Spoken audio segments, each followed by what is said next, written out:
I will guarantee you one thing about me is that we all talk about time. We don't have enough of it.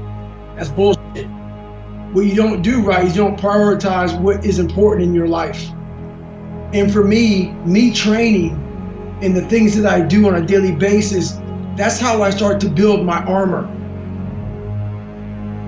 I started finding self-esteem. Once I found that, that's when doors started opening up. I stopped caring about people, that what they thought, being judged. Wow, if I say this, if I started right now, are you gonna make fun of me? I stopped caring about that. And that's when my life started really changing for me, slowly but surely. I saw working out as a way for me to build calluses on my mind. I had to callous over the victim's mentality. I always equated training to mental toughening. It always looked brutal. People waking up early and doing all these things, and it looked horrible. I was like, wow, man, I gotta start doing that. Not to get better, bigger, and stronger, but that is what's gonna build me. That looks uncomfortable. So I know how it is to be alone. You have to be able to flip alone on top of his head. I gained a lot of strength from having a sewer mentality. And what a sewer mentality is how many people can make it out of the sewer alone with no coach, no trainer, no one to guide you, no one to mentor you, just having a straight up killer mentality, having a warrior mindset, having a round 14, I'm gonna get up mindset. And you have to learn to flip that loneliness into like total like power. And that's what I was able to do. I was able to like, you know what? If I can come out of this sewer that I'm living in my mind, if I can overcome all these things by myself, how much strength will I gain from this? That looks brutal. And getting up early, I don't want to do that. So I made this long list of things I don't want to do. And through that, I found myself. And you gain a ton of strength from it. So that's how I looked at my life growing up. I stopped looking at all the bad things that life handed me, and I started looking more as the ultimate training ground for where I want to go. My mental armor starts to get built up by doing these things that are uncomfortable for me. So I still hate running. You guys are getting up at 5 o'clock in the morning, running over here in this golf course. So I started seeing myself very differently than the average human being. I was like, hold on a second. I have something they don't have. I've never had a lot of people in my life, and I keep my circle real small. It's been my mom, and it's my fiance right now. And the more people you have in your life, the noisier your life gets. The more distractions you get in your life, the more shit you start to hear. Growth comes from a very quiet place in your mind. And when you can organize it, you have to organize your mind. And when you have so much noise and distraction, there's no organization in that. So I believe in keeping my circle real small, and those people know what they get from me. And I know what I get from them, and it keeps me going forward, never stagnant. And that's when I started to develop these things through working out. It was this great, never-ending work ethic. And through work ethic, I developed self-esteem. I always equated working out to struggle. And I struggled my whole life, but I ran from it. So I started realizing, man, I gotta start facing the struggle, and I gotta be mentally strong for the struggle.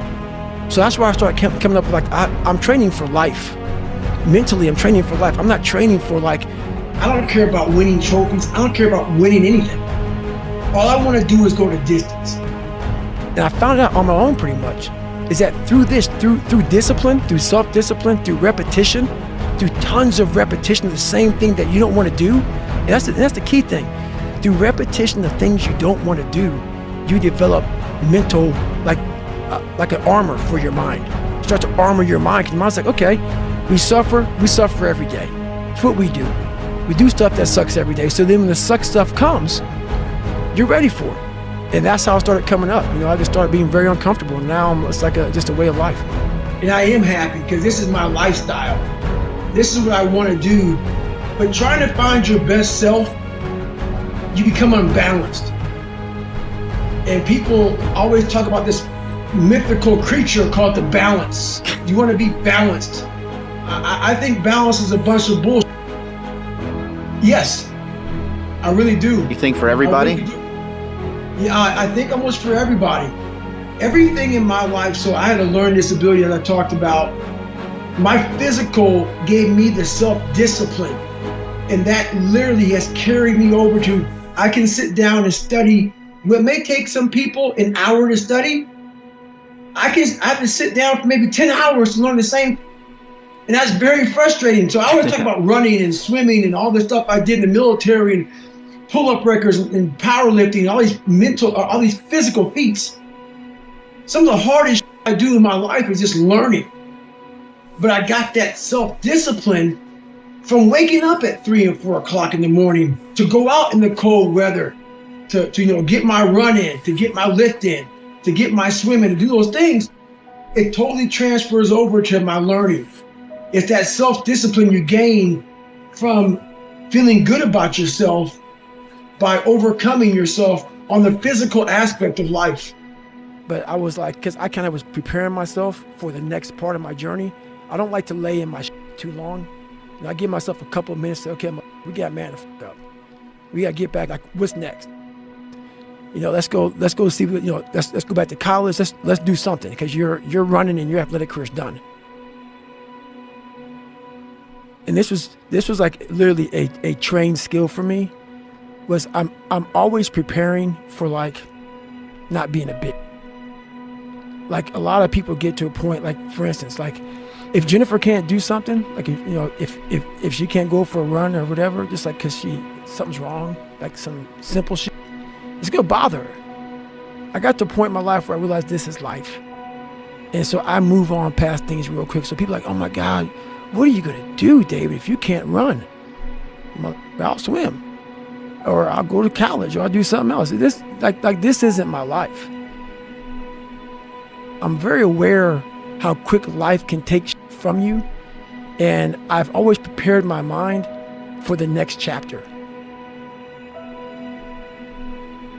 And what happened with me was I started this thing called front loading. So when I was young, I used to be a little piece of shit. Oh, I'm not good enough. I can't do this. I can't do that. But the second I got my head out of my ass, and I realized, man, you can achieve a lot of if you get off your ass and you start moving and you start motivating yourself. Start becoming a self-motivator. So I started front loading. And front loading is people are like, man, you've done so much by 47, because I don't know what tomorrow is going to bring me. So my military resume is fat. I did a lot in the military. I did a lot outside the military. I've made money. I've done almost every race out there, hard race in the world. I've broken pull-up records. I've done a lot of shit. So when these bad times come, and also not not only that, like, work your ass off so you can enjoy. Yeah, you're taking a shot. You may not live to be old, but what if you do? And you worked your ass off when you were able, and you were able to get up early, able to grind.